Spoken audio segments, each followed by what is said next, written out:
Kalau teman-teman tadi jangan begitu ya, karena tadi saya akan nggak nyimpan iklannya. Nah, nanti kalau kalau kalau iklannya sudah di-approve, udah disetujui, teman-teman bisa lihat iklannya dari sini ya. Dari burger menu, pilih yang garis 3 ini ya, pilih iklan. Nah, nanti akan muncul aktivitas iklan terkini. Nah, iklan-iklan kita yang kita buat nanti akan di sini. Nah, yang aktif akan ada tertulis aktif. Kalau yang draft berarti ini nggak aktif ya. Yang draft ini nggak aktif. Saya stop gitu, iklannya saya stop.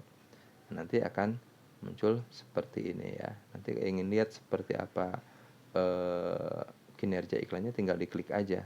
Klik ya. Ini aktif. Kalau misalkan belum aktif, nanti di sini misalkan menyiapkan atau masih in review atau apa gitu, itu berarti tandanya sedang direview dulu sama Meta Ads. Nanti kalau sudah running iklannya akan ada tulisan aktif. Kalau ingin lihat seperti apa kinerja, diklik aja nanti ini ya, nanti akan muncul kinerja iklannya ya. Tunggu sampai 3-4 hari, nanti dilihat kinerjanya. Nah, kalau ada yang perlu diedit, bisa diedit iklannya, misalkan seperti tadi ya, mau ngedit usia atau jarak gitu ya, bisa di situ. Nah, seperti itu ya. Kalau saran dari saya, kalau misalkan kinerja iklannya kurang bagus, pertama kali yang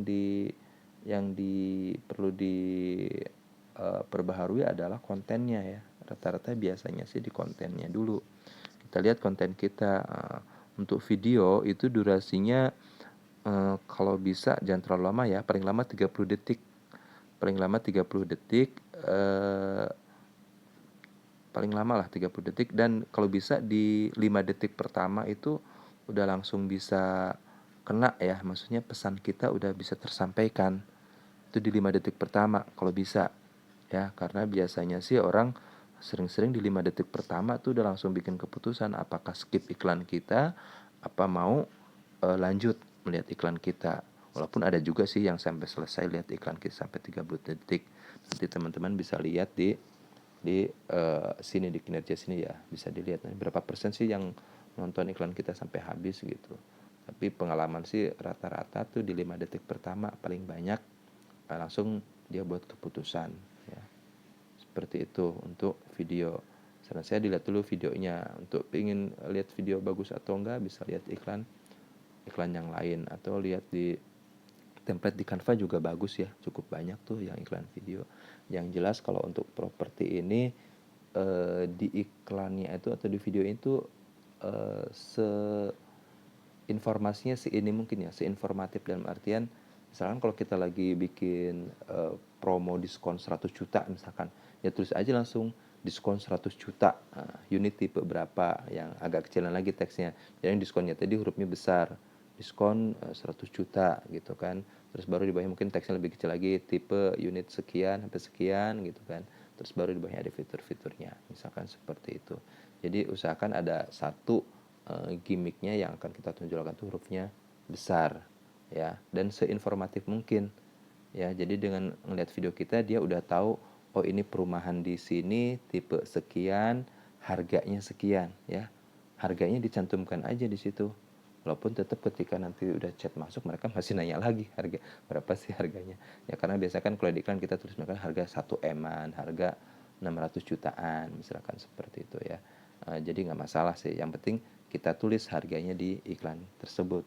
Jadi supaya target kita masuk nih gitu. Ketika misalkan iklan kita 1 M-an, berarti orang-orang yang ngeklik itu setidaknya dia siap dengan budget segitu. Tapi kalau misalkan yang lihat iklan kita dia lagi nyari rumah yang harga 500 jutaan, dia nggak bakalan lanjut ngechat WA kita ya. Jadi itu bisa jadi untuk filtering juga sih ya, filtering dari WA atau lead yang masuk itu supaya lebih berkualitas lagi. Itu sebagai salah satu filteringnya. Karena kalau nggak kita filtering di konten itu, nanti siapa aja masuk tuh gitu kan. Maksudnya yang nggak siap dengan budget unit kita, dia akan masuk juga. Ngechat kan capek juga nih, udah kita chat ternyata dia budgetnya siapnya cuma 500 juta misalkan, sedangkan unit kita 1 M misalkan seperti itu ya. Jadi di video itu usahakan seinformatif mungkin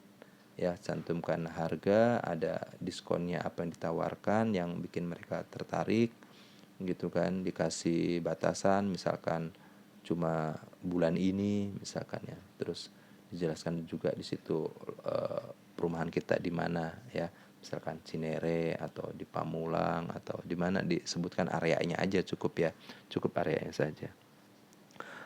Seperti itu ya untuk membuat iklan di Meta Ads Business Suite ya, cukup seperti itu. Walaupun sebetulnya saya tetap merekomendasikan bikin iklan di dashboard lewat browser ya. Saya belum nyoba sih kalau lewat browser yang ada di HP, cuma kalau saya sih biasanya dari laptop ya, dari desktop, dari komputer untuk membuat iklan ini. Tapi kalau misalkan teman-teman iklan ingin coba membuat dari aplikasi Meta Ads Business Suite ya, monggo silakan dicoba cara ini. Karena yang jelas kalau di sini kita nggak bisa membuat iklan retargeting ya. Kalau yang tadi kita buat itu kan untuk istilahnya prospecting ya, itu istilahnya prospecting. Sedangkan kalau untuk targeting nggak bisa, karena di sini kita tidak bisa membuat pemirsa ya, tidak bisa membuat pemirsa. Pemirsanya di sini nggak bisa buat pemirsa khusus maksudnya. Ya, di sini pemirsanya pemirsa seperti biasa aja tadi, demografi, yang lokasi, terus umur, jenis kelamin, ya. Nah, pemirsa ini kita tidak bisa menggunakan pemirsa khusus, nggak bisa, ya. Nah, di sini cuma ada edit ini aja, tidak ada pemirsa khususnya. Nah, sedangkan untuk retargeting itu menggunakan pemirsa khusus. Nah, itu adanya di dashboard ya, dashboard yang lewat browser itu. Ya, tapi nggak apa-apa untuk prospecting boleh di sini ya. Kalau misalnya teman-teman ada laptop atau bisa dibuka di browser, nanti bisa membuat iklan retargeting. Kalau ini yang tadi kita bikin ada iklan prospecting, ya, iklan prospecting.